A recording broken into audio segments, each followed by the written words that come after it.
Pickup trucks have become incredibly popular in India over the past few years. But when you look at the gold standard of pickups across the world, it would have to be the Toyota Hilux. They've sold over 20 million units of those. They sell it in 180 countries. And you would recognize the Hilux in this form and its older forms because it's used by police forces, security forces, and some terrorist organizations you would rather not name. They're dead reliable. But the fact is, I've never driven a Hilux, and Toyota has given us the perfect opportunity with the Hilux. They're taking us to Rajaji National Park. This is outside Rishikesh. We are going to take it off-road, on-road, in the water, splashing water, and I have to discover for myself, is the Hilux all that people claim? Can it literally drive anywhere? Well, we're going to find out all that in today's video. What we'll also find out is whether the Hilux is worth the money, whether you should really put out all that money for it, and also how it drives if you're not an off-road person. Stay tuned to find out more.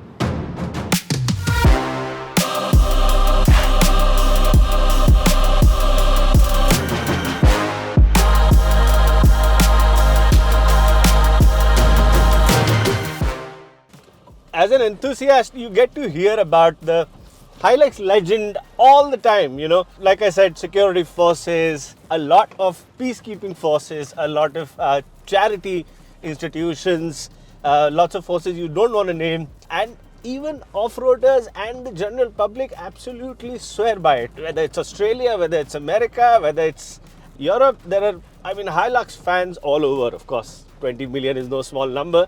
So obviously there's a reason for its success. But I never tasted the success. I'd never driven the car. First impressions when I look at the Hilux, well, it's big, 5.3 meters long, just over 5.3 actually.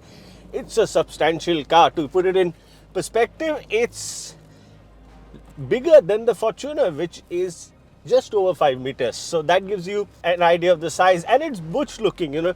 Toyota's given it a bit of chrome here and there, but overall, it's a utility vehicle that's quite butch, looks massive, is massive, has good road presence. The 18-inch wheels look quite good, and it's a decent, balanced, proportionate design. The interiors are, I would have to say, absolutely utility. If you sat in a Innova, you would know that this is a Toyota. You get leather, it's all black, a little bit of silver and chrome accents, but it's utilitarian, which is basically what the Hilux is in most markets. It's a utility vehicle that's used on farms, that's used for some off-roading pleasure. People modify it a lot.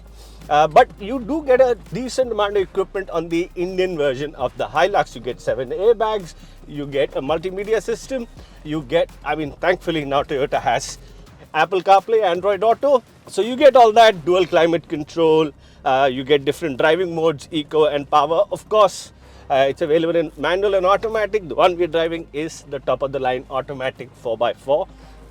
If you're buying a Hilux, it would have to be 4x4, right? The other thing, the load bed is quite useful. Interior space is also quite good. 5 people can sit in it. But the main point about the Hilux is how it drives.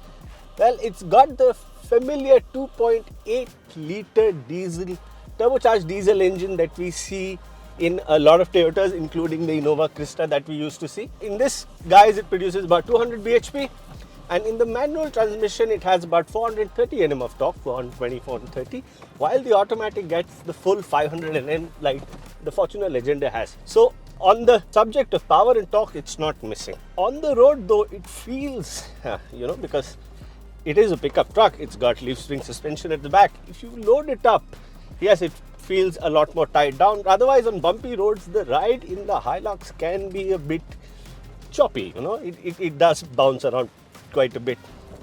Acceleration's quick. You can put your foot down. Yes, the CVT gearbox is not the fastest, but it works well, and you can easily keep at 3-digit speeds all day. So that's the road driving part.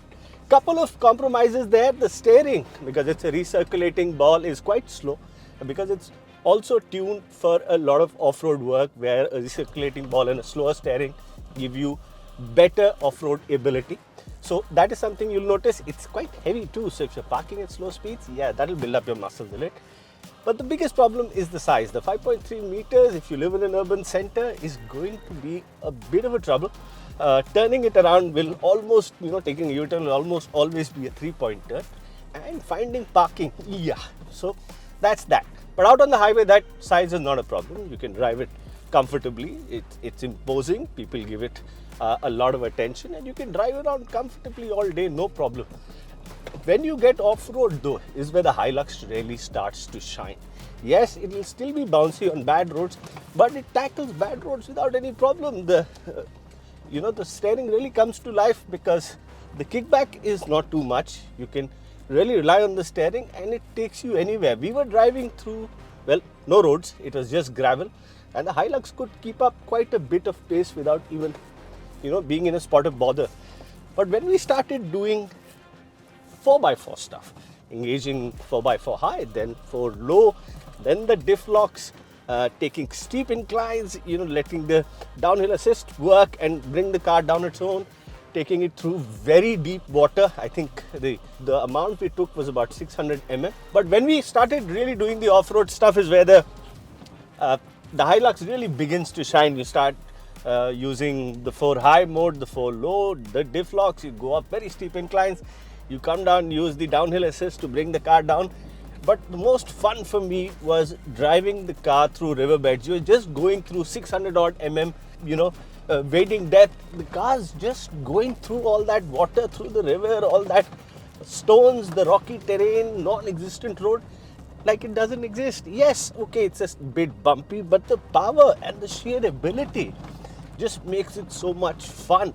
I mean, it's insane where you can take this vehicle. I would have never thought I would be driving through a national park on just jungle paths where, I mean, it's just a road vehicle, right? It's bog standard. We've done nothing to it. And it's just crazy. So, yeah, I mean, I think the biggest limitation of the Hilux in an environment like this is probably me, the driver. I would run out of ability before the Hilux runs out of ability, and that's how good it is. And I think that's what the real fun of owning a Hilux is, that you can literally drive it anywhere.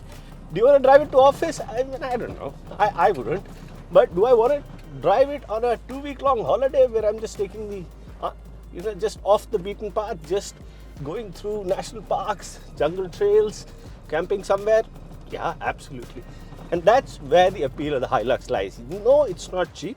At about 45 odd lakhs, if you're based in Delhi, Gurgaon, that's the on-road price.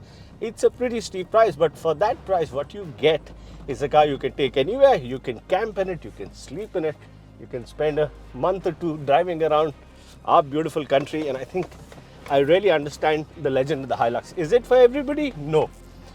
If you're somebody who likes to travel in hotels, stay in fine places, live in urban areas, Hilux is probably not the car for you. But if you're looking for adventure and money is not a problem, Hilux probably offers really good value for money. And like I said, the only limitation in this car is probably the driver and not the hardware. And of course, it's a Toyota, so it'll probably never break down. So yeah, I see why people love it.